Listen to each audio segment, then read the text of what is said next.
I can't even put into words. You know, to see my daughter, see the things she's accomplished, see her up here. That's my girl. I'll be attending the University of South Carolina. Are you ready or not? I was born to play this game. Asia just decides to do it on her own. What a play. Mid-range, yeah. You can't stop it. She's 6'5". It's what I came here for. I got fire in my blood. The crowd wanted to see Asia Wilson. By Wilson. Asia Wilson is South Carolina's last 8 points. Wilson for 3. Take it all. What are your kind of earliest memories of bringing Asia to Colonial Life Arena and taking her to see some Gamecocks games? I wanted her to be exposed. Obviously, I was a player. I kind of deep inside wanted her to play, but I was not going to force her to do anything. So I would take her to the games down at USC. Back then, the ladies' games were not getting the press or the attention that the men game got, but I took her. Asia has made pretty clear that when she first got into basketball, she wasn't wholly intent on sticking with it. What do you think it is that led her to stick with the game and, be where she is now? Probably my threats, and no, just joking. We worked. She got better, and one day she said, "Daddy," she said, I love this sport, I like this sport. She said, "I want to be the greatest basketball player there is." She said, "I want to win a high school championship, I want to win a college championship, I want to win a gold medal." She was 12 years old. To have Asia have a banner here at South Carolina, to have a statue outside, to have a jersey being retired, but in the context of kind of the time where you grew up here to now and all that's occurred since then, what does that kind of bring to mind for you? It brings a lot of memories back, when segregation, it was tough those first few years. I had gone to another school down to Eau Claire High School, and it was just different. Everybody wanted to go to South Carolina because it was on TV, and it's right here in town. I think his name is Judge Casey Mann. He was the first African American as a basketball player here, which was cool. I just wanted to play ball, and I went to Benedict. My parents already had that set up anyway, so here I am with a daughter that I can't say enough about. I'll tell you not right now. Considering where Asia started, where I talked to Dawn Staley and she said when she first came to her camp, Asia couldn't make a layup. Now we're here, jersey retirement at South Carolina. What does that kind of mean to you? Listen, it means a lot. I mean, it's like I say, it's surreal that when I took Asia to Dawn's camp, she was trash. What can I say? I told her, Asia, you trash. I'm just going to take you down here and let you just, But I told her, I said, you have to work hard. You got to work now. You can't, There's 150 kids here. You won. You be that one. I'll never forget one time at a position camp, my first camp, she said, "Asia Wilson, I will remember the name."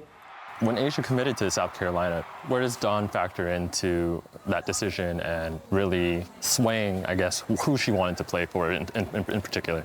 Well, Dawn played a critical role for a number of reasons because, first of all, she looked like Asia, and Asia appreciated that. I told her, I said, if you go to Kentucky, you go to North Carolina, you go to UConn, you can be one of 1,000 young ladies to come through and succeeded, and going on to WNBA, whatever, or other careers in their lives. I said, you can go to a school, carve your own legacy. That's all. It was just a shot in the dark with me. I mean, I wasn't trying to tell her to go here. I was trying to tell her that the shiny ones are good, but there's some others can be shiny too. So she prayed about it. I mean, we believe in prayer. She prayed about it, and she came out and said, I know where I'm going. I said, all right, then you have the floor. Asia Wilson, the #1 freshman in the country, rolls that in. There you go. I talked to Dawn recently. She said that when Asia came into this program, you envisioned her playing the 3 within the program, and I guess that didn't really work out, at least in the first game that she started. I'd already been through with her back to the basket. Post moves, we've been all through that. She had that down, I wanted to be a combo. So, I mean, I want her face to the basket. I want her out in the space. But like I say, I'm not the coach. Dawn they were strong, young, had a good balance of freshmen and veterans. It was nothing new to say. 1 win, 2 wins, 3 wins, 4 wins, 5 wins. We were undefeated for a good little bit there. So, Well, the Gamecocks are going to march to the national championship game as they knock off Stanford.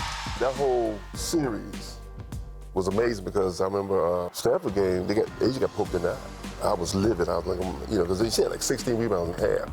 She had to go back in the back. So they wouldn't let me go back there. So I just sat there and sort of kind of freaked out for a little bit, wondering what was going on in my daughter's eye. Finally, she came out, and they put her back in the game. And when she got back in the game, they fouled her. She goes to the free throw line. She gets there. She looks up.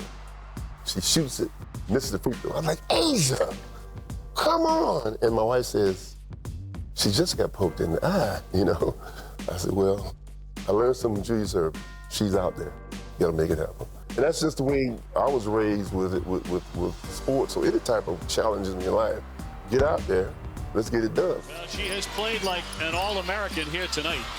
She has 17s, and South Carolina has won the national championship. Watching my daughter, that was exhilaration. I was just glad to see her happy. She didn't want to lose that game. That was a great time. I mean, we were just screaming and jumping around. I mean, I was acting the fool. Because, it's something that your daughter's dreamed about. She worked toward, and she did exactly what she was supposed to do. Let me reiterate that. She did exactly what she was supposed to do. Is that your favorite performance that you have of Asia's, though, from South Carolina? Overall, yeah, I would think that the national championship performance, I could see she was on a flow. And when you get in the flow, your mind is already there. Your mind already knows what you're going to do. And you just let it autopilot. That's what she was on.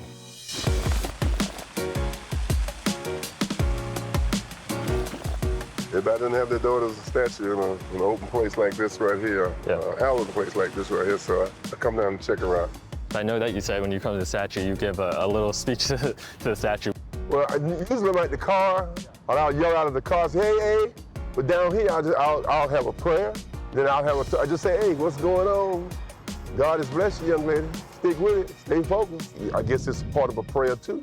That we just talk about, some of the things that she needs to stay focused on. I'm not worried about her going out on the floor and dropping 25 points. But I am worried about the fact that is she getting the feedback, is she getting the help that she needs when Daddy's not around, or when she didn't want to tell Dad.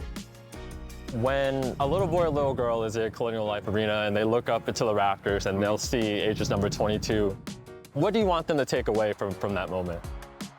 See, being a winner is not always on the court. It can be in brain surgery, it can be in teaching. You want to be the best. A champion can be a number of things. I just so happen to have a champion human being, a champion athlete. That's just important that it's placed in that perspective.